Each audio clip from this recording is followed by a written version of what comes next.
মায়ামির স্টেডিয়ামে এক মহিলা নিজের মুখে দেশের পতাকা এঁকে একটি ব্যানার হাতে নিয়ে দাঁড়িয়েছিলেন। সেই ব্যানারে লেখা ছিল, ছোট্ট দ্বীপ, বড় স্বপ্ন। সেই স্বপ্নটাই সত্যি হয়ে উঠেছিল, ইতিহাস গড়ার স্বপ্ন। কিরকম সেই ছোট্ট দেশটা, কিভাবে তারা এরকম একটা স্বপ্ন দেখে? দেশটির জনসংখ্যা মাত্র 5,30,000। মানচিত্রে দেশটা খুঁজে পেতে রীতিমতো চোখ কচলাতে হয়। অথচ সেই দেশের একটা ফুটবল দল বিশ্বকাপের মঞ্চে দাঁড়িয়ে গতবারের বিশ্ব চ্যাম্পিয়ন আর্জেন্টিনাকে কাঁপিয়ে দিল। লিওনেল মেসিকে আটকে রাখলো প্রায় পুরো ম্যাচ জুড়ে, আর তারপর মাথা উঁচু করে মাঠ ছাড়ল। গোটা দুনিয়া তখন তাদের কুর্নিশ জানাচ্ছে। এই কাহিনীটি কিন্তু শুধু ফুটবলের নয়, এই গল্প একটা ভুলে যাওয়া দ্বীপপুঞ্জের, যাদের পূর্বপুরুষদের একদিন দাসের বাজারে বিক্রি করা হতো, যাদের দেশের মাটিতে বৃষ্টি নামে না বছরের পর বছর, যারা নিজের দেশের চেয়ে বিদেশে বেশি সংখ্যায় বাস করেন। এই দেশটির নাম কেপ ভার্দে, যার কথা এখন জানতে চাইছে গোটা বিশ্ব।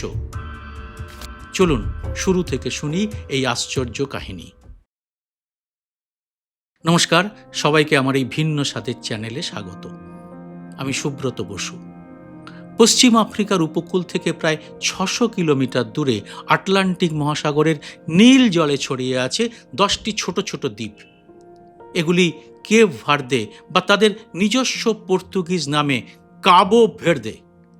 4033 বর্গ কিলোমিটারের এই দেশটা এতটাই ছোট যে কলকাতা শহর বা তার আশেপাশের জেলাগুলো মিলিয়ে যতটুকু জায়গা হয় তার চেয়েও অনেক কম জমিতে একটা গোটা রাষ্ট্র দাঁড়িয়ে আছে। এই দ্বীপগুলোর জন্মকথা নিজেই একটা নাটক। লক্ষ লক্ষ বছর আগে সমুদ্রের তলা থেকে আগ্নেয়গিরির অগ্ন্যুৎপাতে জেগে উঠেছিল এই ভূখণ্ডটি। কোনো দ্বীপের বয়স 5 কোটি বছর, কোনোটির বা 10 লক্ষ বছর। ফোগো দ্বীপে আজও একটা জীবন্ত আগ্নেয়গিরি আছে, যেটা থেকে মাঝে মাঝেই লাভা উদগীরণ হয় এবং মানুষ ঘরবাড়ি ছেড়ে পালানো। প্রকৃতির এই রুক্ষতায় যেন কেপ ভার্দের মানুষের চরিত্র গড়ে দিয়েছে, কঠিন, ধৈর্যশীল আর বেঁচে থাকার জেদে ভরপুর। 1456 সালে যখন পর্তুগিজ নাবিকরা প্রথম এই দ্বীপগুলোতে পা রেখেছিল, তখন তারা লিখে রেখেছিল এখানে কোনো মানুষ নেই, সম্পূর্ণ জনশূন্য এই দ্বীপগুলো। ইতিহাসবিদদের মতে মানুষের বসতির কোনো প্রমাণই তখন পাওয়া যায়নি। অর্থাৎ কেপ ভার্দে এমন একটা বিরল দেশ যার সভ্যতা শুরুই হয়েছিল ইউরোপীয়দের হাত ধরে, আর সেই শুরুটা ছিল ভয়াবহ রকমের নিষ্ঠুর। 15 শতাব্দীর শেষ দিকে পর্তুগিজরা এই দ্বীপগুলোকে বানিয়ে ফেলল আটলান্টিক দাস ব্যবসার সবচেয়ে বড় ঘাঁটিগুলোর একটা।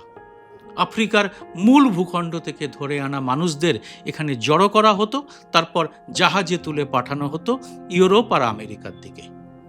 শতাব্দীর পর শতাব্দী ধরে এই দ্বীপ ছিল দাস ব্যবসার একটা ভয়ঙ্কর কেন্দ্র। অথচ ইতিহাসের এক অদ্ভুত পরিহাস, এই একই দ্বীপে জন্ম নিল পৃথিবীর প্রথম ক্রেওল সংস্কৃতিগুলোর একটি। আফ্রিকার বিভিন্ন জাতিগোষ্ঠী, পর্তুগিজ উপনিবেশ আর স্পেন পর্তুগাল থেকে তাড়া খাওয়া ইহুদি শরণার্থী সব মিলেমিশে তৈরি করলেন একটা নতুন জাতি, নতুন এক ভাষা, যার নাম ক্রিওলো। আজ পর্তুগিজ এই দেশের সরকারি ভাষা হলেও কেপ ভার্দের অলিতে গলিতে ঘরে ঘরে মানুষ কথা বলেন এই ক্রিওলো ভাষাতেই। কিন্তু সেখানে স্বাধীনতা সহজে আসেনি। 19বিংশ শতাব্দীতে দাস প্রথা বিলুপ্ত হলেও পর্তুগিজ উপনিবেশিক শাসন রয়ে গেল আরও প্রায় 100 বছর। খরা, দুর্ভিক্ষ, মহামারী, একের পর এক আঘাত সহ্য করতে হলো এই দেশের মানুষদের। 1773 সালের এক ভয়াবহ খরায় দ্বীপের প্রায় অর্ধেক মানুষ মারা গেলেন। বিংশ শতাব্দীর প্রথমার্ধেও হাজার হাজার মানুষ না খেতে পেয়ে প্রাণ হারিয়েছেন। অথচ ঔপনিবেশিক শাসকেরা যথারীতি তা দেখেও চোখ বুজে থেকেছে, কোনো সহায়তা করেনি। এই যন্ত্রণা থেকেই জন্ম নিলেন একজন বিপ্লবী, আমিলকার কাব্রাল। 1956 সালে তিনি আর তার সহযোদ্ধারা গোপনে গড়ে তুললেন PAIGC নামের একটি সংগঠন, যাদের লক্ষ্য ছিল গিনি বিসাউ আর কেপ ভার্দে এই দুটো দেশকেই পর্তুগিজ শাসন থেকে মুক্ত করা। দীর্ঘ সংগ্রামের পর 1975 সালের 5ই জুলাই কেপ ভার্দে স্বাধীনতা পেল। পশ্চিম আফ্রিকার সবচেয়ে শেষ দেশ হিসেবে ঔপনিবেশিক জোয়াল ছেড়ে ফেলল তারা। স্বাধীনতার দিনে কেপ ভার্দের ভান্ডার ছিল একদম শূন্য, বেকারত্বের হার তখন 60%, কারণ ঔপনিবেশিক প্রশাসনের চাকরিগুলো রাতারাতি উবে গেছে। তার উপর আবার এক দীর্ঘ খরা এসে গ্রাস করল দ্বীপগুলোকে। আসলে কেপ ভার্দের সবচেয়ে বড় শত্রু কিন্তু শুধু মানুষই নয়, প্রকৃতি তাদের সব থেকে বড় শত্রুদের একজন। এখানকার মাটির মাত্র 10% চাষযোগ্য, বৃষ্টি এত অনিয়মিত যে কোনো কোনো বছর তা প্রায় হয়ই না, খনিজ সম্পদ বলতে গেলে নেই। ফলে দেশের মোট খাদ্য চাহিদার 90%-এরও বেশি আমদানি করতে হয় বাইরে থেকে। মানে একটা গোটা জাতি বেঁচে আছে অন্য দেশের চাল গমের উপর ভরসা করে। কিন্তু এই অসম্ভব পরিস্থিতি থেকেই কেপ ভার্দে যা করে দেখিয়েছে তা আফ্রিকার ইতিহাসে প্রায় বিরল। 2007 সালে জাতিসংঘ কেপ ভার্দেকে সবচেয়ে স্বল্পোন্নত দেশের তালিকা থেকে সরিয়ে উন্নয়নশীল দেশের তালিকায় তুলে দেয়। বতসোয়ানার পরে আফ্রিকার দ্বিতীয় দেশ হিসেবে এই কৃতিত্ব অর্জন করে তারা। প্রাকৃতিক সম্পদ ছাড়াই শুধু রাজনৈতিক স্থিতিশীলতা এবং শিক্ষায় বিনিয়োগ এবং সৎ প্রশাসনের জোরে একটা জাতি নিজেকে টেনে তুলেছে দারিদ্র্যের অতল থেকে। আজ কেপ ভার্দের অর্থনীতির মূল চালিকা শক্তি তাদের পর্যটন। মোট জিডিপির প্রায় 25% আসে সমুদ্র তীরের সাদা বালি আর নীল জলের টানে আসা বিদেশি পর্যটকদের পকেট থেকে। সাল আর বোয়া ভিস্তা দ্বীপের বিলাসবহুল রিসর্টগুলো এখন ইউরোপীয়দের কাছে ছুটি কাটানোর প্রিয় ঠিকানা। এর বাইরে বাণিজ্য, পরিবহন এবং পরিষেবা খাত মিলিয়ে জিডিপির প্রায় 70% তৈরি হয়। কিন্তু এই অর্থনীতির আসল রহস্য লুকিয়ে অন্য জায়গায়। কেপ ভার্দের মানুষ যত না দেশে থাকেন তার চেয়ে দ্বিগুণেরও বেশি মানুষ থাকেন বিদেশে। মার্কিন যুক্তরাষ্ট্র, পর্তুগাল, ফ্রান্স, নেদারল্যান্ডস, এমনকি অ্যাঙ্গোলা বা সেনেগালও। এই বিশাল প্রবাসী জনগোষ্ঠী যে টাকা দেশে পাঠান তা দেশের জিডিপির প্রায় 20%। অর্থাৎ কেপ ভার্দে আক্ষরিক অর্থেই এমন একটা দেশ যেটা টিকে আছে তাদের নিজের সন্তানদের ভালোবাসা এবং মমতার উপর ভর করে। যারা দেশ ছেড়ে চলে গেছেন তারাই দেশটাকে বাঁচিয়ে রেখেছেন। রাজনীতির দিক থেকেও কেপ ভার্দে একটা ব্যতিক্রম। স্বাধীনতার পর প্রথম 15 বছর একদলীয় শাসন চলেছিল। PAICV নামের বামপন্থী দলটি দেশ চালাতো, কিন্তু 1990-এর দশকের গোড়ায় দেশটি শান্তিপূর্ণভাবে বহুদলীয় গণতন্ত্রে রূপান্তরিত হয়। তারপর থেকে যা ঘটেছে তা আফ্রিকার অনেক দেশের কাছেই রীতিমতো ঈর্ষার বিষয়। ক্ষমতার হাতবদল হয়েছে বারবার, কিন্তু প্রতিবারেই শান্তিপূর্ণ নির্বাচনের মধ্যে দিয়ে। মূলত দুটি দল, PAICV এবং MPD, পালা করে ক্ষমতায় এসেছে। কখনো কোনো সংঘাত হয়নি, কখনো সেনাবাহিনী রাস্তায় নামেনি। 2026 সালের হিসেবে ভিডোম গণতন্ত্র সূচকে কেপ ভার্দে আফ্রিকার মধ্যে যৌথভাবে সবচেয়ে সেরা গণতান্ত্রিক দেশ, আর বিশ্বের মধ্যে তার স্থান 40তম জায়গায়। এই রাজনৈতিক স্থিরতাই বিদেশি পর্যটকদের কাছে দেশটাকে বানিয়ে তুলেছে একটা নিরাপদ আশ্রয়স্থল, যেখানে আশপাশের অনেক আফ্রিকান দেশ অস্থিরতা, অভ্যুত্থান এবং গৃহযুদ্ধে জর্জরিত।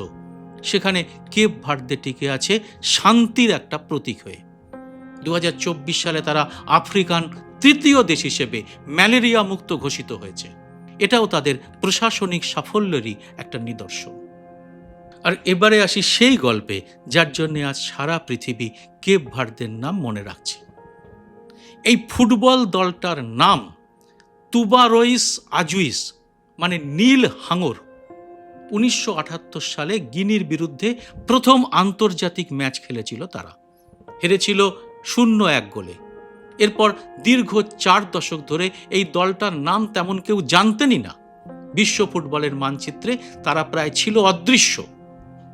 কোচ পেদ্রো লেইতাও ব্রিতো, যাকে সবাই ডাকেন বুবিস্তা নামে, নিজে 16 বছর এই জাতীয় দলের হয়ে খেলেছেন। তিনি সেই দিনগুলোর কথা মনে করেন যখন দলের কাছে ঠিকঠাক জার্সিও ছিল না, খেলার মাঠ বলতে ছিল এবড়ো খেবড়ো ধুলো ভরা এক টুকরো জমি, পরিকাঠামো বলতে কিছুই ছিল না। খেলোয়াড় খুঁজে পাওয়াই ছিল সব থেকে বড় চ্যালেঞ্জ, কারণ দেশের ভেতর খেলোয়াড়দের সংখ্যা ছিল হাতে গোনা। কিন্তু বুবিস্তা একটা জিনিস বুঝেছিলেন, কেপ ভার্দের আসল শক্তি লুকিয়ে আছে তার প্রবাসী সন্তানদের মধ্যে। পর্তুগাল, ফ্রান্স, নেদারল্যান্ডস, এমনকি আয়ারল্যান্ড পর্যন্ত ছড়িয়ে থাকা কেপ ভার্দিয়ান বংশোদ্ভূত ফুটবলারদের তিনি খুঁজে খুঁজে বের করতে লাগলেন। এক অদ্ভুত গল্প আছে রবার্তো পিকো লোপেজকে নিয়ে। আয়ারল্যান্ডে জন্ম নেওয়া এই ডিফেন্ডারকে প্রথম যোগাযোগ করা হয়েছিল লিঙ্কডইনে। পর্তুগিজ ভাষায় লেখা একটি বার্তা তাকে পাঠানো হয় এই সমাজ মাধ্যমে। প্রথমে তিনি সেটাকে স্প্যাম মনে করে উপেক্ষা করেছিলেন। কয়েক মাস পরে আবার বার্তা এলে তিনি সেটা গুগল ট্রান্সলেটে বসিয়ে বুঝলেন এটা জাতীয় দলে খেলার জন্য একটি আমন্ত্রণ। আজ তিনি কেপ ভার্দের রক্ষণভাগের অন্যতম স্তম্ভ। এইভাবে 14টি ভিন্ন ভিন্ন দেশ থেকে টুকরো টুকরো প্রতিভা জড়ো করে বুবিস্তা বানিয়ে ফেললেন একটা আশ্চর্য দল, যার শিকড় আফ্রিকায় কিন্তু শাখা পোশাখা ছড়িয়ে রয়েছে গোটা ইউরোপ জুড়ে। 2013 সালে প্রথমবার আফ্রিকা কাপ অফ নেশনসে জায়গা করে নিল কেপ ভার্দে। সরাসরি কোয়ার্টার ফাইনালে পৌঁছে সবাইকে চমকে দেয় তারা। আর 2023 সালেও একই কীর্তি করল দলটি। কিন্তু বিশ্বকাপ, সেটা তো ছিল স্বপ্নের অতীত এক জায়গা। 2025 সালের বাছাই পর্বে কেপ ভার্দে পড়েছিল ক্যামেরুনের মতো আফ্রিকার সবচেয়ে অভিজ্ঞ দলগুলোর একটার সঙ্গে। ক্যামেরুন তখন 8 বার বিশ্বকাপ খেলা দল, আর কেপ ভার্দে যাদের নিজেদের কোনো বিশ্বকাপের ইতিহাসই নেই। প্রথম দিকেই হোঁচট খেয়েছিল তারা, সেবার তারা হারে 4-1 গোলে। কিন্তু তারপর যেটা ঘটল সেটা একটা রূপকথা। টানা 4টে ম্যাচ জিতে ঘুরে দাঁড়ানো দলটা। ডাইলন লিব্রামেন্তোর একমাত্র গোলে ক্যামেরুনকে হারালো 1-0-তে। আর শেষে 2025 সালের 13ই অক্টোবর নিজেদের ঘরের মাঠ প্রাইয়াতে এসওয়াতিনিকে 3-0 গোলে উড়িয়ে দিয়ে ইতিহাস লিখে ফেলল কেপ ভার্দে। সে রাতেও গোটা দ্বীপপুঞ্জ যেন উৎসবে ফেটে পড়েছিল। জনসংখ্যায় 5.5 লাখেরও কম একটি দেশ, ভূমির আয়তনে বিশ্বকাপের যোগ্যতা অর্জনকারী সবচেয়ে ছোট দেশ, এই তকমা তারা পেয়ে গেল সেদিনই। যদিও কিছুদিন পরে কুরাসাও যোগ্যতা অর্জন করায় সেই রেকর্ড কিছুটা ভাগ হয়ে যায়, তবু ইতিহাসের পাতায় প্রথম নামটা কেপ ভার্দেরই থেকে যায়। 3রা জুলাই মায়ামির হার্ড রক স্টেডিয়াম, প্রতিপক্ষ বিশ্ব চ্যাম্পিয়ন আর্জেন্টিনা। আর সেই মাঠে সেই মানুষটা যাকে ফুটবলের ঈশ্বর বলে ডাকা হয়, সেই লিওনেল মেসি তাদের মুখোমুখি। ম্যাচের আগে ফুটবল বিশ্লেষকদের সুপার কম্পিউটার হিসেব করে বলেছিল আর্জেন্টিনার জেতার সম্ভাবনা 81%। 25,000 সিমুলেশনের মধ্যে মাত্র 10.5% ক্ষেত্রে এগিয়ে গিয়েছিল কেপ ভার্দে। কেপ ভার্দের প্রেসিডেন্ট নিজেই বলেছিলেন যদি 1 গোলেও জেতা যায় সেটাই হবে যথেষ্ট। কিন্তু তারা হারল। কিন্তু যে লড়াইটা তারা দেখালো তা বারবার মনে করিয়ে দিল ডেভিড আর গলিয়াথের সেই অসম লড়াইকে। হেরেও তারা জিতে নিল গোটা বিশ্বের মানুষের হৃদয়। এই পুরো অভিযানের সবচেয়ে বড় নায়ক নিঃসন্দেহে গোলরক্ষক ভোজিনহা। স্পেনের মতো আক্রমণাত্মক দলের বিরুদ্ধেও একের পর এক অবিশ্বাস্য সেভ করে তিনি নিজেকে তুলে নিয়ে গিয়েছিলেন বিশ্ব ফুটবলের আলোচনার কেন্দ্রে। আর্জেন্টিনার বিরুদ্ধেও মেসির ফ্রি কিক ঠেকিয়ে তিনি দেখিয়ে দিলেন কেন তাকে দলের আসল দুর্গ বলা হয়।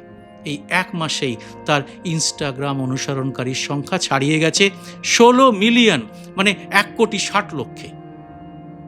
একটা 5 লাখ মানুষের দেশের এক গোলরক্ষকের জন্য এটা একটা অভাবনীয় কীর্তি নয় কি? আর অধিনায়ক রায়ান মেন্দেস, দলের সর্বকালের সর্বোচ্চ গোলদাতা এবং সর্বাধিক ম্যাচ খেলা খেলোয়াড়, যিনি এই সোনালী প্রজন্মের মূল স্তম্ভ হয়ে আছেন বহু বছর ধরে।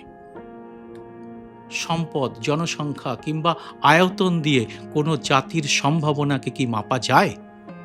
এর উত্তর দিয়ে দিয়েছে কেপ ভার্দে। আপনারা এই ব্যাপারে কি বলেন জানান কমেন্ট বক্সে। জয় হিন্দ, সত্যমেব জয়তে।